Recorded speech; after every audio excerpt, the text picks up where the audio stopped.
Let's have a fine, warm re-welcome, because we've been talking for a half hour.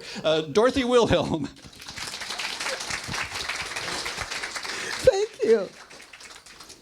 That was pretty good. That was pretty. What? I'm really interested after hearing. Are you going to lurk in the corner, dear? Okay. Well, it'll be a little while. I mean, I'll let you know. Go lurk back there. This is so good. I'm just thrilled to see such a huge crowd. What did you come for? That is to say, what were you expecting? Humor. Well, you got it, kid. Okay, what we are going to be doing. These are stories that are too good to lose. And I'm not, as Don was telling you, a historian. You probably didn't need to hear that because you can tell. But what it is we did the show called My Hometown for 10 years. Over the course of that time, we visited more than 100 Western Washington communities. And in each community, we told what was going right. It isn't that we thought every American Washington community was perfect. But I didn't feel like it was my job to point out what was not right. When so much is going well, when there is so much we can be proud of. And so that was what we did with that show. And I'm very, very, very proud of having done it. But an interesting thing happened.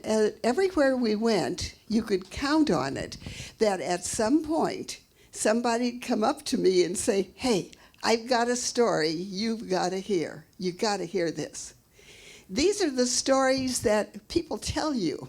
They're not really in the history books, but they're too good to lose. And so I have the new book by, it may be that name, it may not. You know, with publishers, you're never sure. But it is coming out in the fall, and it will be The Stories People Told Me. And so that's what we're going to talk about today. I am excited. This is the first time I have unveiled these stories. We'll just see how it goes. If you're nice, I've got a few prizes. I haven't got very many, so you don't have to be too nice. But it's so wonderful. Most of these are funny, and they may strike you, because that's what I do, you know. They may strike you as frivolous. Some are very heartwarming. But the idea that people thought they were important enough to share with me, that at some point they said, don't let this get away. Because many of the people that told me these stories are gone now. And I don't feel so good.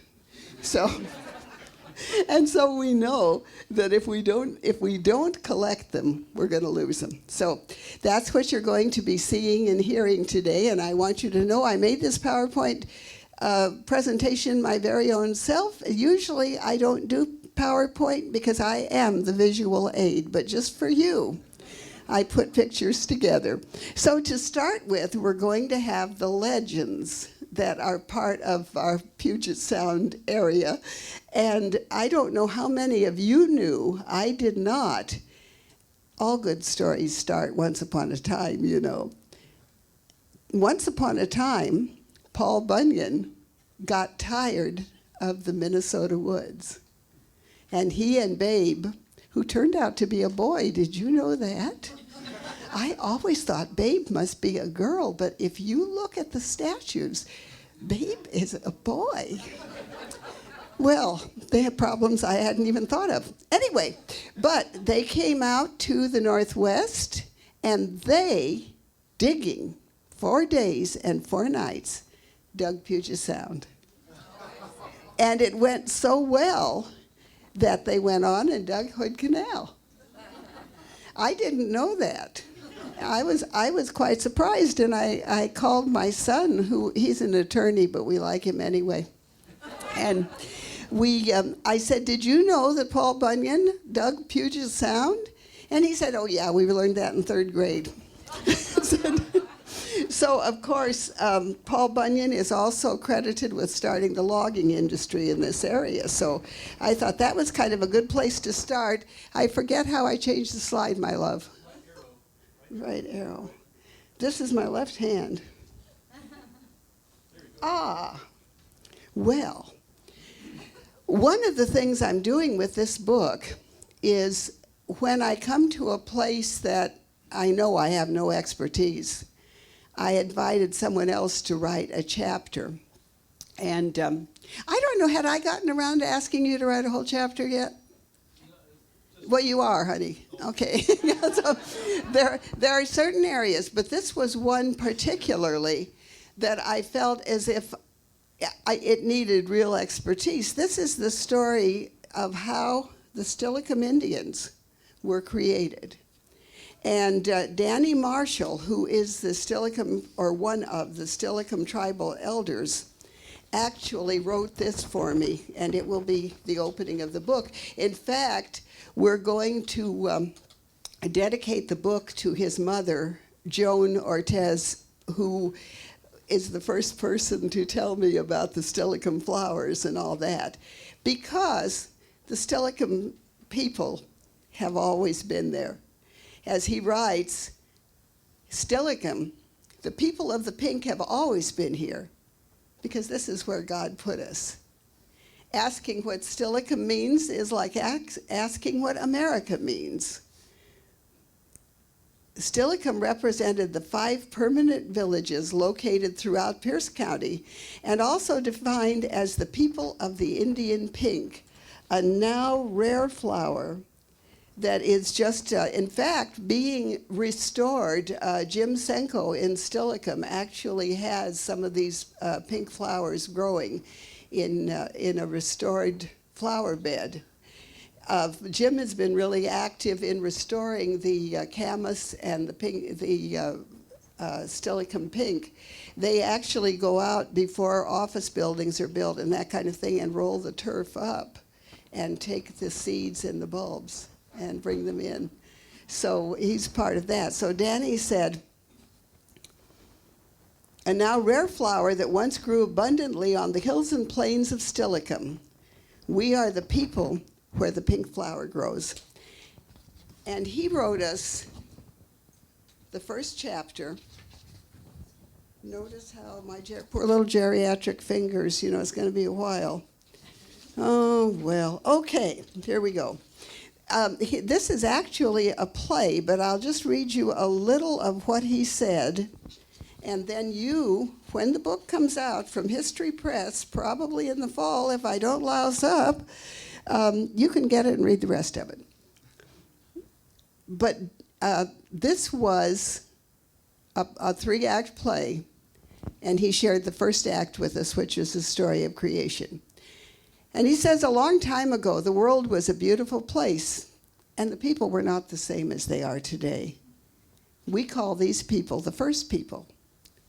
Some of the first people had wonderful and strange powers that were used for both good and bad. The land here, where we have the forests meeting the mountains and meeting the big water on the other side, has always been the best place to live. People have always lived here. The Wind people of the north and the ones from the south both wanted to add this land to their territory, and they had a battle. North Wind and South Wind fought hard to capture Puget Sound. And you're to imagine wind and thunder and lightning, fire from the south and ice from the north, back and forth until all the warmth is gone and a cold ice age settles over the land. South Wind was young and not as strong as North Wind in those days, and he eventually lost the battle.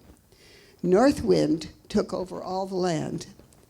In fact, the entire world was covered in ice and snow, and life was hard for people of those times. This is not how the Creator meant things to be. And I think he was mad at the people for the things they had done in the world. As the south wind grew older and wiser, he also grew stronger. Another battle was fought, more lightning and thunder. All the cold is gone, and the ice and snow have melted into a great flood over all the land. This time, South Wind won the war. And a great flood covered the entire world as the ice and snow melted. People survived the flood because the Creator chose a Steilacoom Indian to take his family and tie his canoe to the top of the mountain that looks down over Puget Sound. As the flood waters decreased, the Creator sent the changer, this Steilacoom Indian, to place the people on the lands throughout the world. So that's just a little of what Danny wrote, and I think it's lovely. You can see where I wouldn't want to attempt to do anything like that. But the next thing that happened, oh, see, I almost fell. Did you notice that? I promised you I would. Pretty soon. Be ready. You're a little bit frail to be there for me to fall on. You, I'm kind of worried about, too. But, okay. We just do what we can. Oh, and this is, of course, one of Danny's archival pictures of where the Steilacoom people lived early on when they were living entirely in their native state. One of the things that Danny is trying very hard to do is to get inclusion for the Steilacoom Tribe. They are recognized, but they receive no assistance from the government because they are not associated with the reservation. And he explains all of that in his chapter. I am just really, really grateful to him for doing that for us.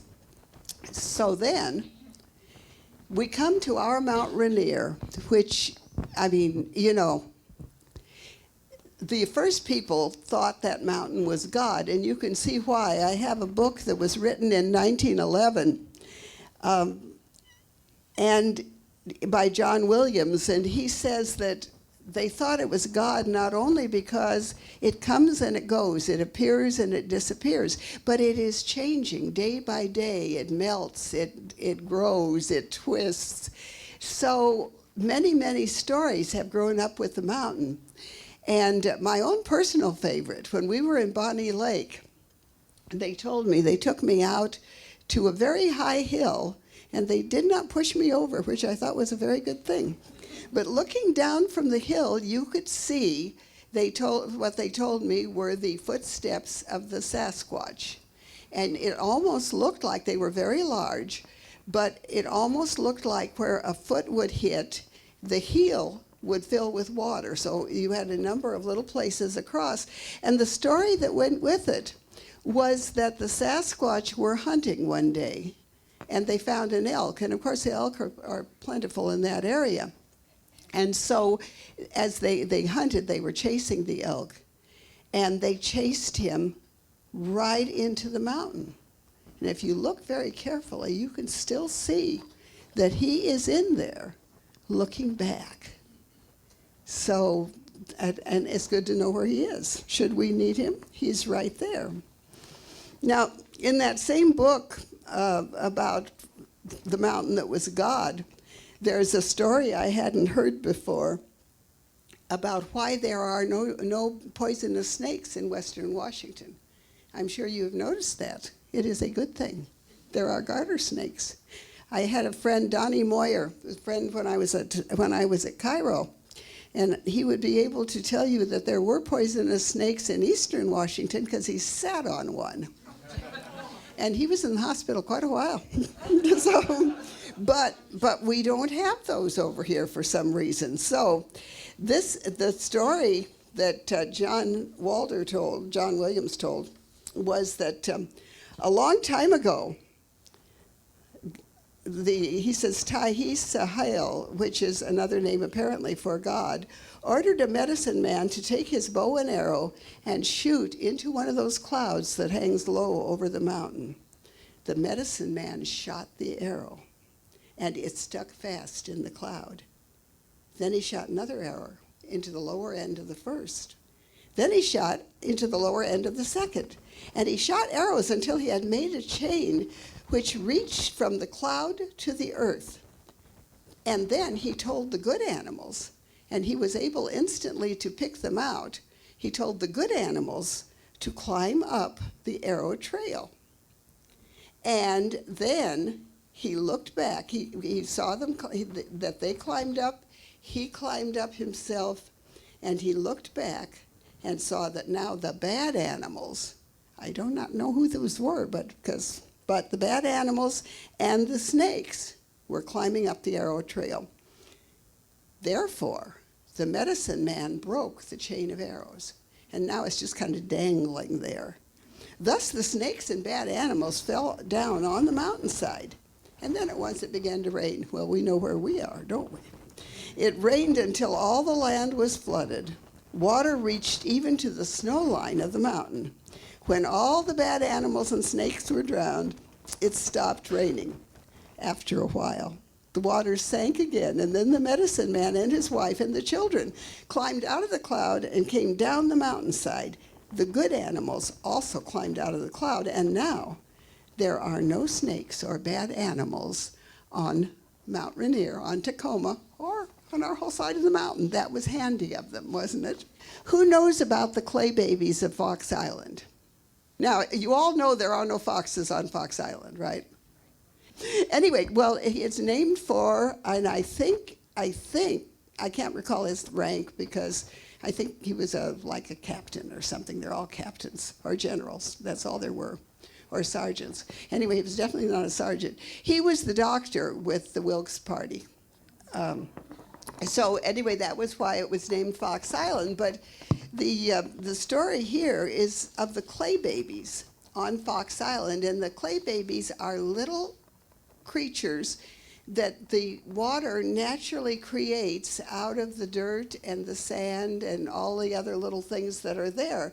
And there's a story, which I personally love, so you're getting it, about where the clay babies came from. When we visited Fox Island, George Miller was the curator at that time of the museum, and George has gone on now. See, there's a pattern here. We're beginning to see how the game comes out. But he told us this wonderful story that visitors to the west end of Fox Island often wonder about the clay babies, and just because I will let you be contemplating what a clay baby looks like. See, there's a clay baby. And they will come out like that, and they are very smooth, and they feel different. There's just a different weight to them. And so according to an old Indian legend, the daughter of Batiel, whom I do not personally know, no matter what you hear, used to play right there in those waters. And she would play in the sand, and she would play in the waters, and she would shape the mud into various forms. And after a while, she would tire of her play, and then she would rinse her hands off in the creek. You know how kids do, making the waters muddy.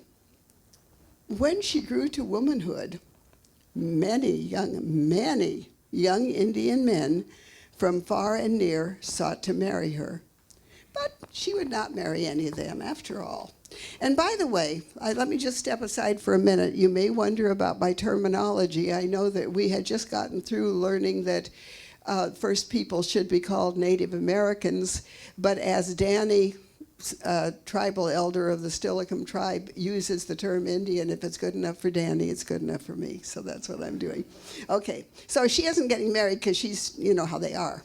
So one evening, she's walking along the beach to her usual playground when a strange young brave suddenly appeared before her. He was very cute. After some time, he came to speak to her. And then the next evening, he came again. Well, he did not seem to have a canoe. And he came again the next night, and then the fourth night. Each morning, now we do not know what was happening, but he's there all night. And they were just making little clay things, but she had a hard time convincing her mother of that. Each morning he departed as mysteriously as he came. Interested in the young brave, which is probably a mild way to put it, the young woman decided she would discover the path which her suitor followed on his return home. The fourth morning she saw him reach the shore, and stepping into the water, he disappeared as mysteriously as he had come. Well, we've got something going on there, don't we? Well, she decided she was in love with him. And as she told her parents about the strange event, and they became alarmed. They knew that this must be the son of the old man of the sea. And if they gave offense to the old man of the sea, I'll tell you how we can tell they're in trouble. It's all capitalized. The old man of the sea. You know, we are not going to mess with him. No.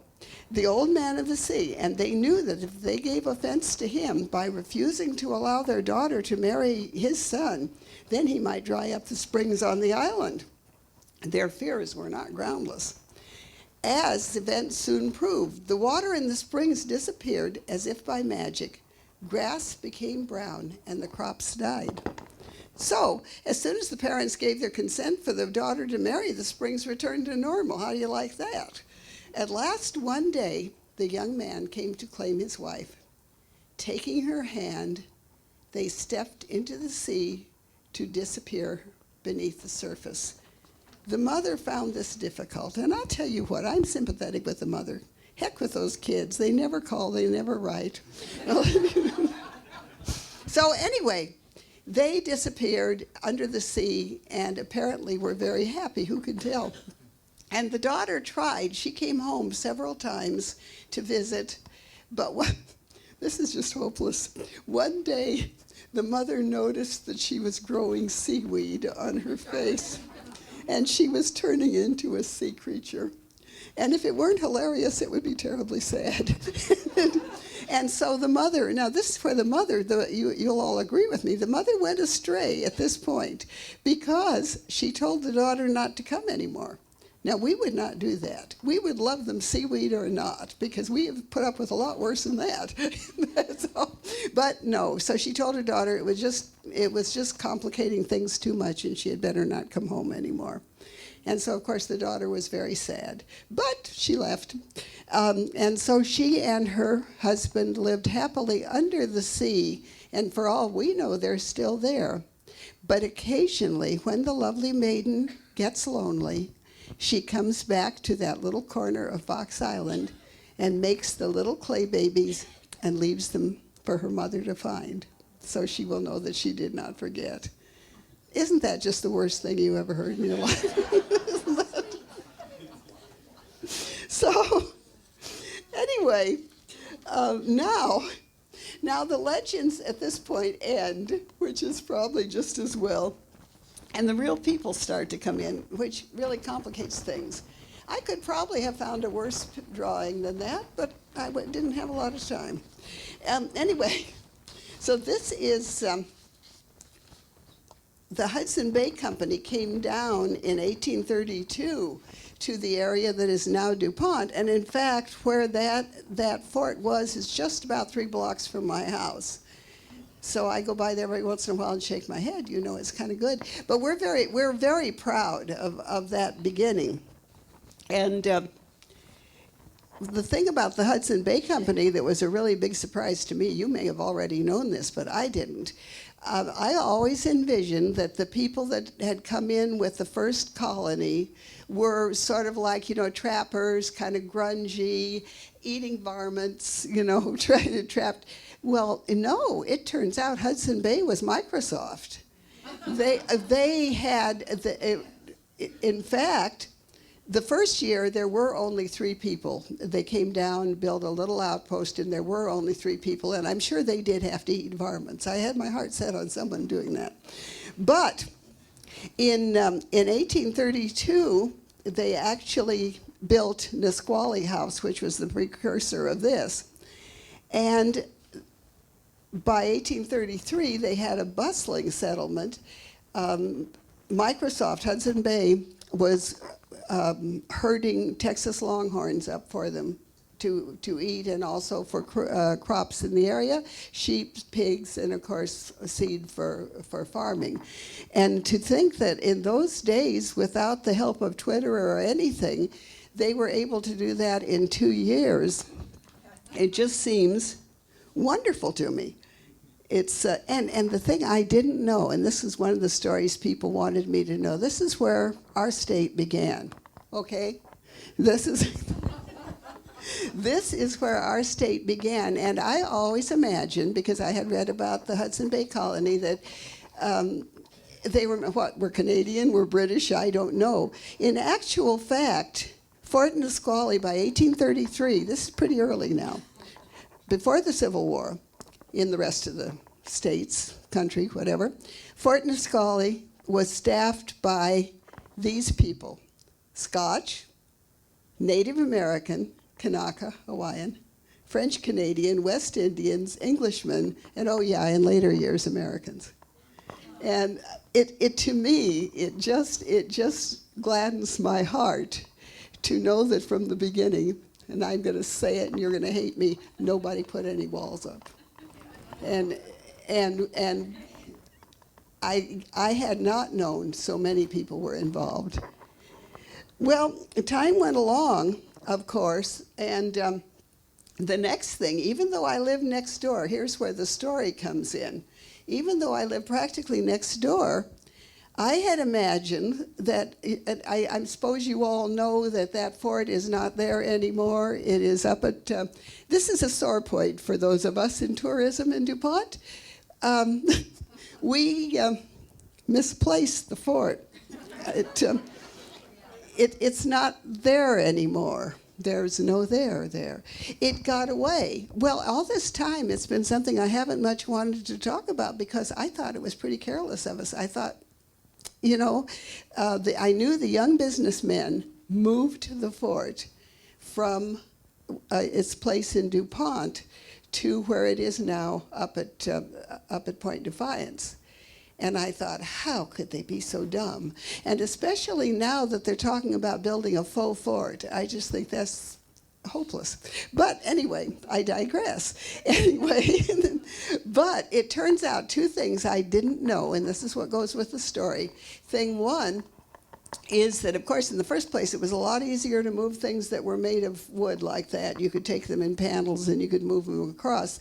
It was the young businessmen who did it, but the reason they were able to do it is that now a piece of the story that I had completely forgotten was that DuPont chemical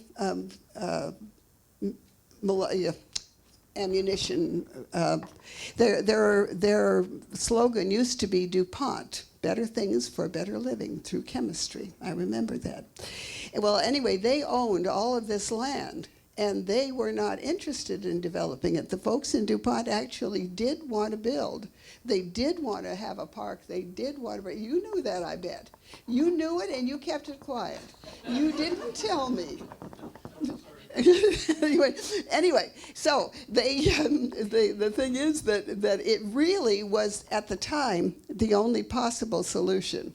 So when you go to visit Point Defiance, remember that it's kind of a tribute to the varied group of people who came and who worked together and will someday find another fort to call their very own, I think.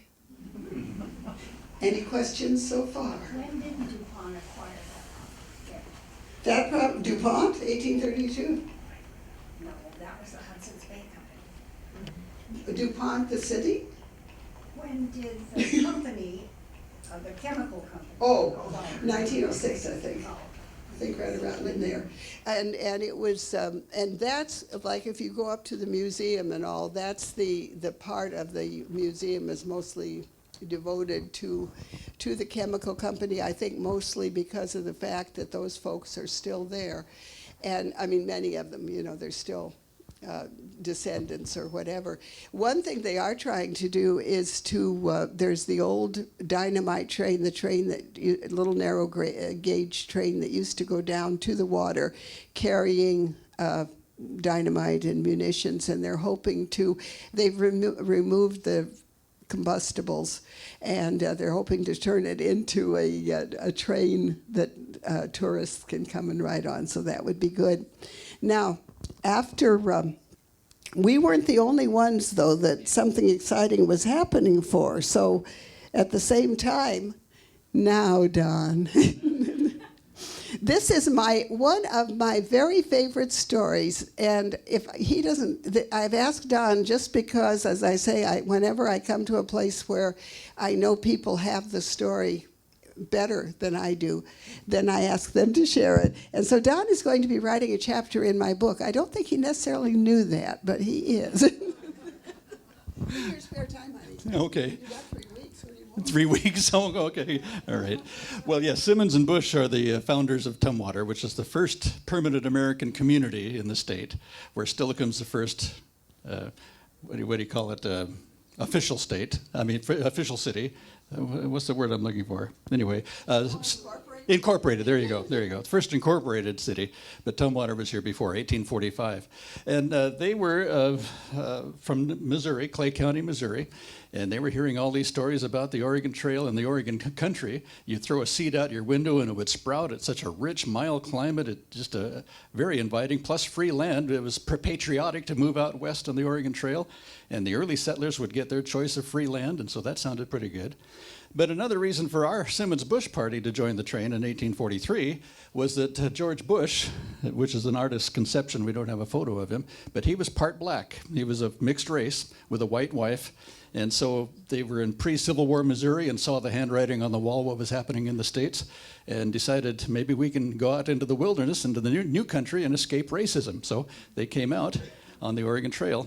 And what we would now take maybe 3 days on the interstates to go from St. Joseph to here, it took them, well, from May to December to make that trip. And so they were, by the time they got to the Dalles along the Columbia, they were half starved and everything was in rags and so on. But they sent a scout ahead to the American side, the Willamette Valley side of the Columbia, and found out that the Americans had already set an ordinance that anybody of color that tried to settle there would get periodic whippings. So they'd made that terrible trip and then found out they hadn't escaped a thing. So they were in a quandary. What do we do? Well, they'd gotten to know the British and Dr. McLaughlin at Fort Vancouver on the north side, the British side of the river. And so they decided to settle that first winter in, near Camas area, I think it was.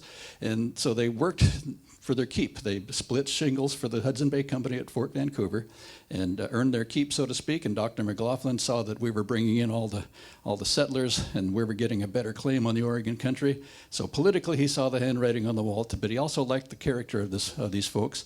And the Hudson Bay Company was used to interracial, working with tribes and with the Hawaiians and the Asians and everybody that were involved. And so this was nothing new to them to have mixed race. And so they let the Simmons-Bush party explore north to Puget Sound. Michael Simmons, the leader, found the Falls of the Deschutes, and that was going to be the water power to make what they called New Market. He tried to name it New Market, but we used the Indian Chinook name Tumchuck, or Tumwater, meaning strong water or noisy water.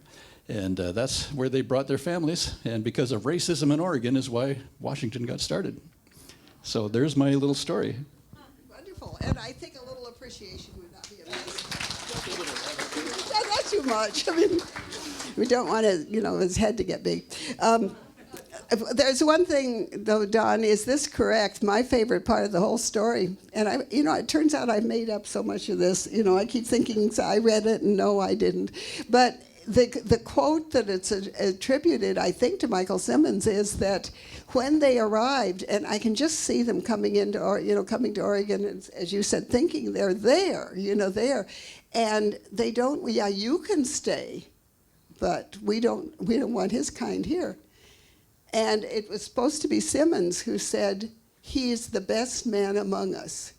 If he can't stay, we won't stay." And so that was our good luck. And again, I always feel like people in Washington, in Western Washington especially, we couldn't get along with anybody. We left the East and kept getting pushed further and further west, and now we're here. And by golly, there's nowhere else to go, so we better make this good. Anyway, that's a great story, and that will be in the upcoming book. I'm really excited. The next thing, now we come to Steilacoom, and we've talked about the fact that that is the first incorporated town, site of the first jail, many other things. Who knows something else about Steilacoom? I see. Well, this isn't Steilacoom anyway. This is Old Fort Steilacoom. And of course, this was the first. This was where the military folks, we call them the Army, were quartered. And they were there for quite a while, right next door to Western State Hospital, which It's very surprising. It possibly wasn't there at the time. I don't know. But anyway, the little church of the Immaculate Conception is not in that picture, though this is the time period. And at that time, it was erected in 1852, and the pastor was Father Rossi. And it's, I think, heartening to imagine those people, and there were other churches that came later, but this was the first one. And these were people of faith. You almost had to be. You know, you had to believe in something. So when the time came that it seemed likely that the church was actually built in 1852 and finished in 1856, so late in the story that we're telling. But in only a few years later, in the 1860s, it's only been there 4 years, and now already they're talking about the soldiers leaving. They're going to close the post. It's going to be something different now. And the people say, well, what does this mean? We won't be coming here. And there is some worry about security, and it's apparently we always worry about that. So it was decided that they would simply move the little church, and they would move it to Steilacoom. And they did. In November of 1863, they moved it, and as we always say, if I ever get married again, I'm going to get married there. Don't hold your breath. But you can see where and I just imagine them tearing it down and putting it not brick by brick, but board by board on a wagon and carrying it up along the way to where it is today. And those little pews there, to me, I get there reasonably often, those people had teeny tiny seats, because the seats are teeny tiny. And when you sit on them very long, my goodness, it has become an act of penance rather than an act of worship, you know.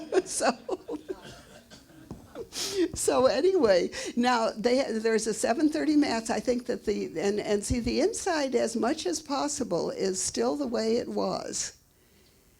It's very inspiring. It's a wonderful place. The old wooden Stations of the Cross are still there. Mass is at 7:30. When you come out after church, it's the most wonderful, wonderful view of the water down there below. All the generals in the world go to that 7:30 Mass. I don't know why. They are all there. If you ever have to make a talk there, realize that they're all going to be sitting there taking notes. I don't know why. But it's a wonderful thing, I think, to think that, again, this is continuing on, and that people cared enough to carry it with them, that they couldn't just leave it. They couldn't just say, you know, well, too bad, we'll go do something else. No, they carried it along with them. And so when you go to Steilacoom, if you haven't seen it yet, you will notice it. They even mow the lawn now quite a bit. So that's good.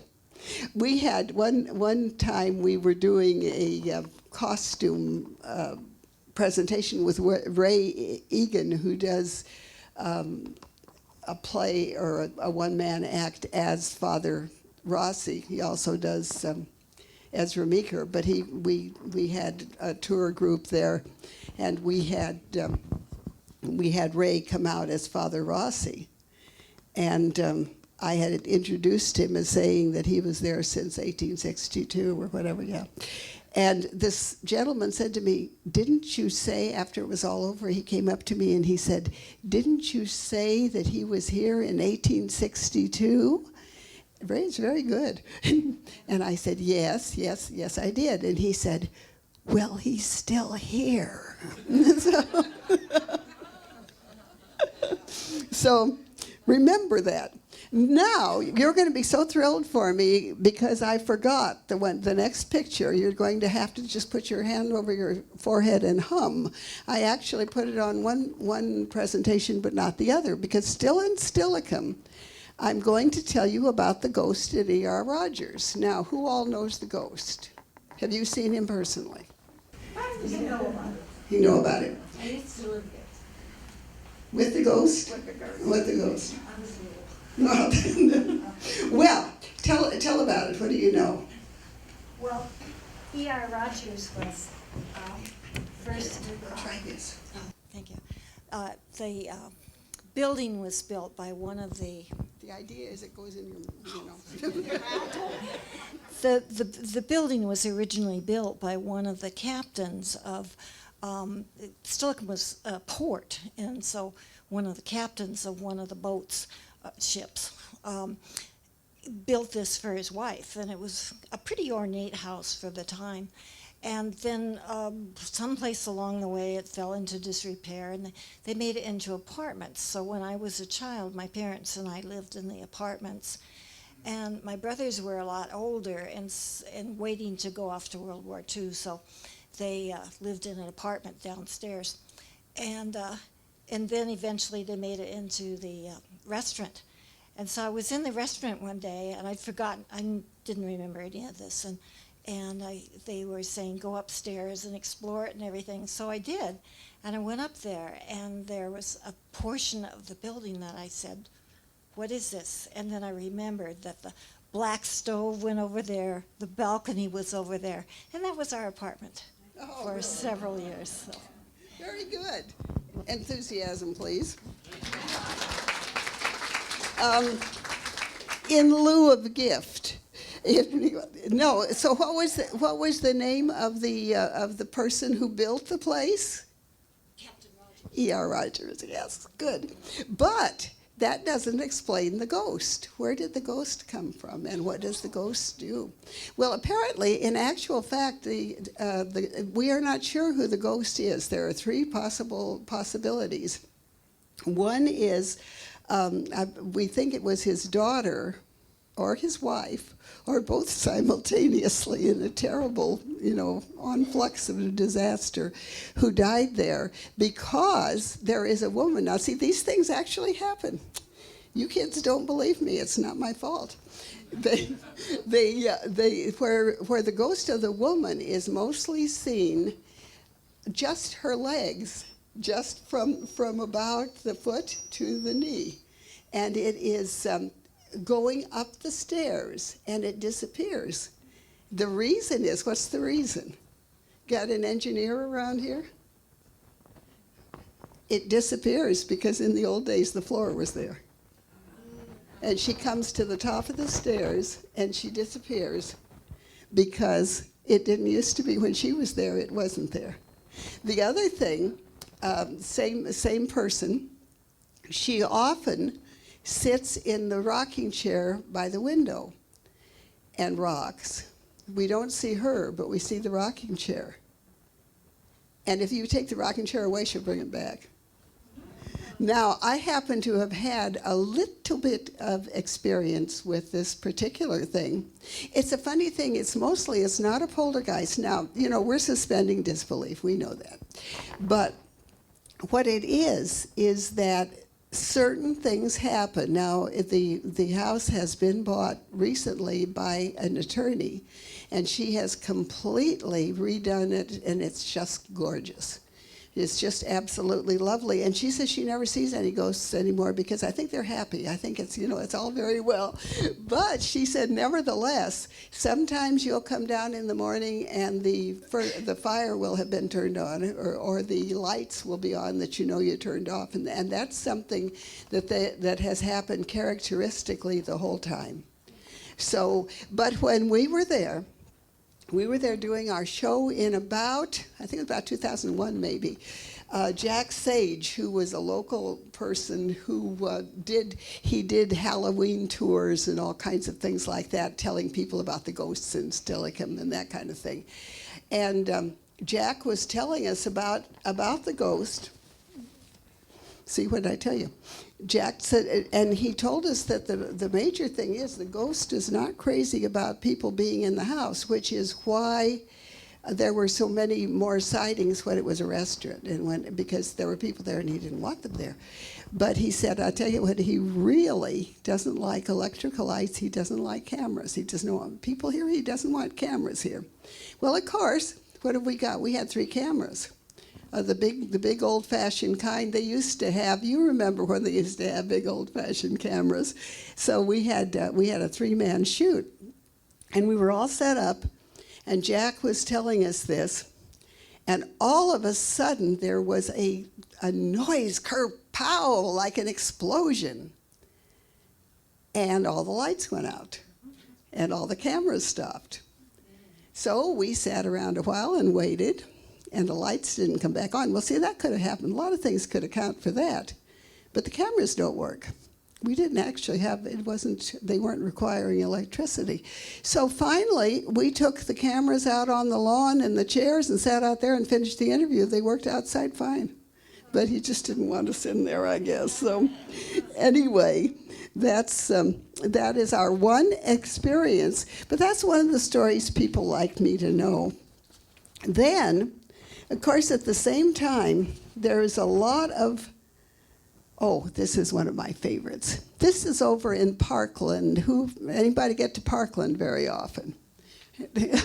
What do you? There's a nice putt-putt course there. Oh, I didn't know that.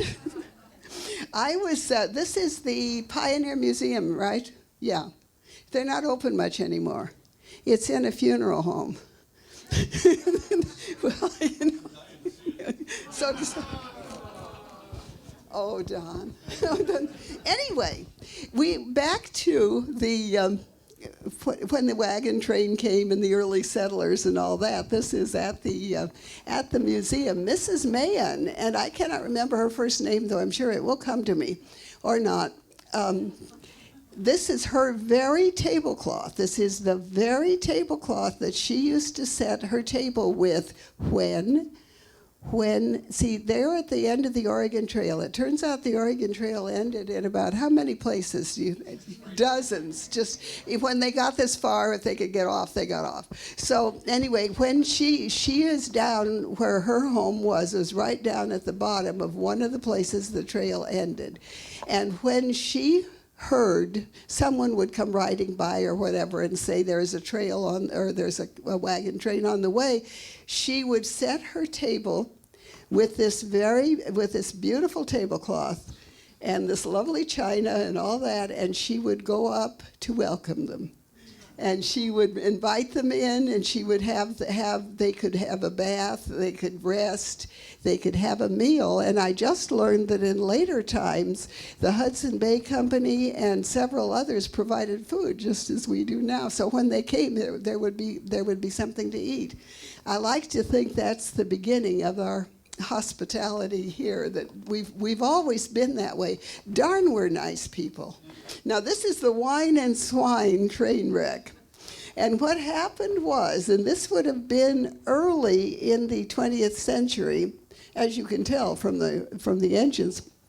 And what happened is, one of the trains, they were not passenger trains. They had boxcars, and one of them was carrying pigs to market, which have been big in our area right along.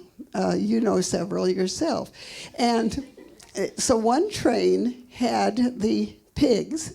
One train coming the other way, unbeknownst to any of us, had a variety of things, but among that variety was wine. Going heaven knows where from, heaven knows where, but it doesn't matter because they didn't get there.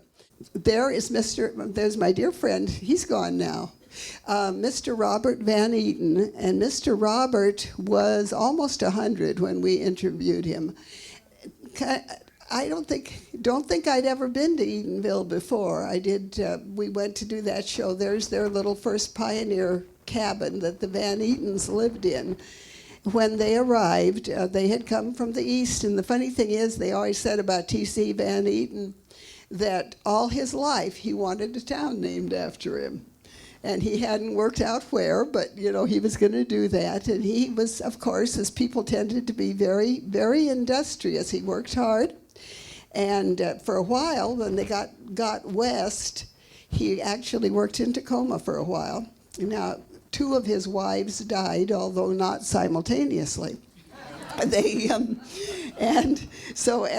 had also lost a couple of his children. So when they crossed the mountains for the last time to, and of course the mountains are there not as bad as some they've come across, but to come into Eatonville, there is his third wife, who I think was named Elsie. Elsie is there with the last little kids, and Mr. Robert was the baby of the whole big family. And he told us the story, and he was sitting there in that very armchair, and he told us the story of how his dad, they came across the mountain, and he looked over ahead, and there was another mountain. And he said, that's enough. We've gone as far as we're going. So they stopped there in the bowl that is Eatonville. And of course, it turned out to be a wonderful, wonderful setting, because years later, there was a very severe forest fire that burned all that area, including where Northwest Trek is now, and all that, but it never went down into the bowl at all. Really? No.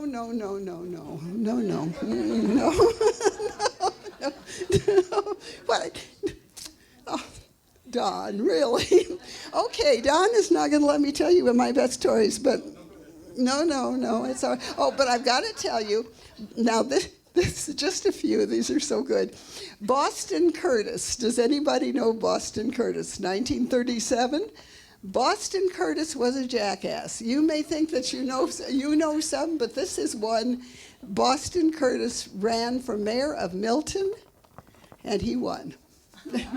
And he served as mayor for a short time, and didn't do that badly. I've got to tell this one. It's too bad. And they can catch me going out the door. You all know Fife, and I said to them, and I've said to others, I never knew anything about Fife. I do know that the land buried under the freeway is the richest garden soil west of or away from the Tigris and Euphrates Valley. Of course, it can't ever be redeemed, but all I ever knew about Fife was that was where you stopped to go to the bathroom on the way to Seattle. And I said that to the folks. I was there at the museum. We were doing our show there. And I said, tell me something, because Fife didn't seem like, a community. It's just there. And they said, this is a very warm and loving community. And I said, oh, yeah? I said, everybody says that. Everywhere I go, they tell me it's a warm and loving community. And I said, tell me something warm and loving. And so the museum director said, well, during World War II, during the Japanese-American internment, Fife was the only community in Western Washington that took care of the land, not an occasional neighbor running in, but that actually had a formal program to care for the lands of their neighbors that were interned. And in fact, they had a trust program, so that all of the land went into trust, and the money was there when they came back. And the sad thing that I had not known was that hardly anybody did that. Most of them, when they came back to nothing. And I've talked to so many that found dust blowing or something like that. So this is, and Ellen Taniguchi told me this one. This showed me this picture, and she said she was there with her family, and it seemed to me so touching. Elsie and I are the same age, and I thought, here I was a little girl growing up in Spokane, Washington, not even knowing, and there they are. She said they started every day with the Pledge of Allegiance. So I was really glad to have to be able to think that about Fife. I think that's such a wonderful story. And then, because they're going to make me quit any minute, I've got one more I've just got to share with you. Octopus wrestling. Did you know about octopus wrestling? But octopus wrestling was very big between 1957 and 1967. It was in all the sporting magazines and everything. And finally, somebody worked out that the poor octopus weren't fighting back.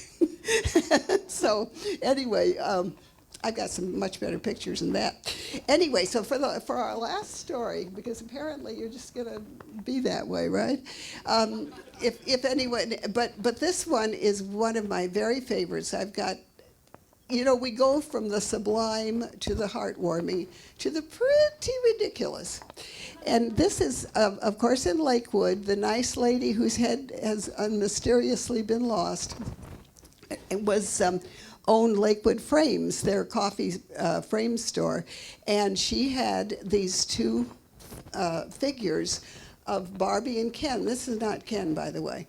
And Barbie and Ken sat out there in front of her store for years. She dressed them every day and put them out. And they gradually noticed each other, and they fell in love. And there was a wedding.